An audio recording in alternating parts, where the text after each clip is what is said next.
Moi j'ai Sasageyo, Sasageyo, je sais vraiment pas chanter. Salut, c'est Kita. Et c'est Kamal. Et on est chez Konbini pour faire un interview passion Shingeki no Kyojin.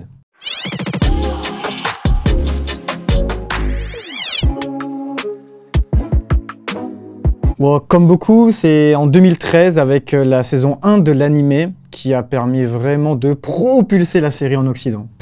Yo, 5年ぶりだな。Ça reste la troisième, pour moi partie 2, pour la charge d'Erwin Smith. Moi, c'est la saison 2, je crois, l'épisode 6 et 7 avec Reiner et Bertolt qui finalement sont pas les amis qu'on croit.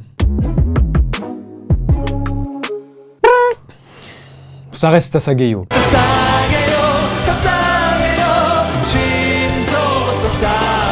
Sasageyo, mais moi, dans mon cœur, c'est Red Swan.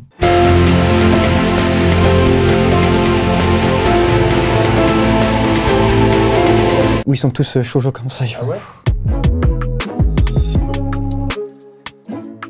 Wheat, c'est 1, 2, 3. Mappa, c'est saison finale, partie 1, partie 2. Mappa, c'est la version améliorée de Wheat sur plein de choses, mais qui n'a pas le temps, du coup, c'est dommage. Mappa est un très bon studio, très fidèle à l'œuvre d'Hajime Isayama, mais si de base je suis tombé amoureux de l'Attaque des Titans, c'est grâce à Wheat Studio. Bah, Mappa, c'est niveau fidélité la plastique de Isayama, c'est les chara design, et puis tout l'aspect bien plus sombre de l'environnement que Wheat a complètement éclairé, c'était formidable, mais du coup, Mappa, c'est plus sombre et beaucoup plus rushé. On a bien envie de voir un Mappa qui aurait eu le même temps que Wheat.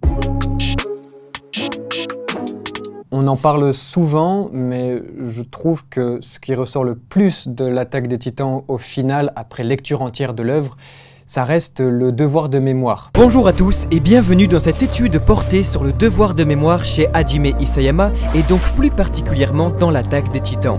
On a beau avoir une œuvre qui est au début fantastique, après on va sur de l'horreur, après on va sur de l'épique. Au final, on est sur une œuvre qui a un message très humain et qui nous dit qu'il ne faut surtout pas oublier, parce que oui, la guerre a existé, oui, les horreurs ont existé, la haine existe encore, mais par contre, il ne faut pas l'oublier. Il faut en avoir conscience, la voir, la regarder dans les yeux pour ne surtout pas répéter les erreurs du passé. Je trouve que c'est une des principales leçons de Shingeki no Kyojin. この世界が置かれている危険な状況を理解したからです。 Ce qu'il faut juste savoir sur Eren, c'est que c'est un garçon très instable, qui fait que s'il a été dans un monde avec de bonnes conditions, eh ben, ça aurait jamais fait ressurgir tout le plus mauvais de lui. Maintenant, si vous tuez sa mère devant ses yeux à 8 ans, bah, c'est pas ouf ce que vous faites de lui, mais je pense que c'est le cas de tout le monde. Dans Shingeki no Kyojin, il n'y a aucun personnage qui est vertueux. Ils sont tous remplis de défauts et ils vont pas nous montrer ce qu'il faut faire. Au contraire, chacun, à un moment donné, va être pitoyable, va être minable, va faire toutes les atrocités possibles et va nous montrer exactement ce qu'il faut pas faire.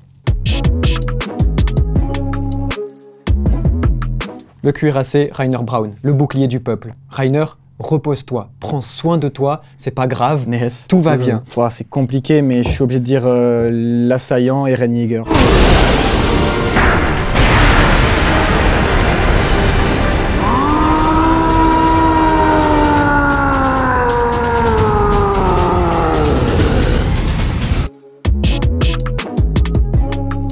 Moi j'attends une belle mise en scène et puis surtout un épilogue qui va permettre de prendre un peu plus le temps vis-à-vis de la fin du manga.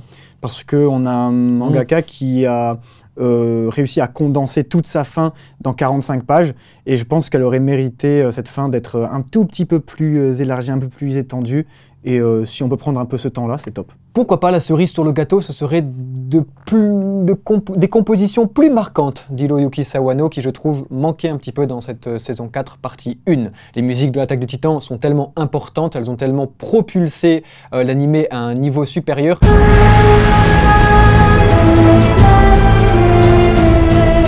Que même si la saison 4 est portée par de Ashes on Fire, elle est bien aussi, mais je veux plus, je veux beaucoup plus. J'aimerais des tambours, j'aimerais pleurer.